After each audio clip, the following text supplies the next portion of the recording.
Hello po! Mahal nga ba talaga kami na aming mga magulang? Ang mga magulang always talaga nagmamahal sa anak.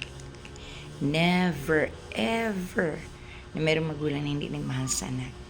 Meron nga siguro nagkakamali, pero mahal pa rin lang ka ng mga anak. Noong nagkamali sila, halimbawa nagtapon ng anak sa basurahan, or pinamimigay or iniwan kung saan, talaga nagsisisi sila. Kailang nahuli na. Wala namang taong perfecto, di ba? Pero hindi ko sinabi na kumakampi ako sa inyong mga magulang na ganyan. Sabi ko lang, wala pong magulang ang hindi nagmamahal ng anak. Lalo na sa mga mabubuting magulang, sobra feel na feel bawat ginagawa para sa kanilang mga anak. Lahat ng favor binibigay sa kanilang mga anak.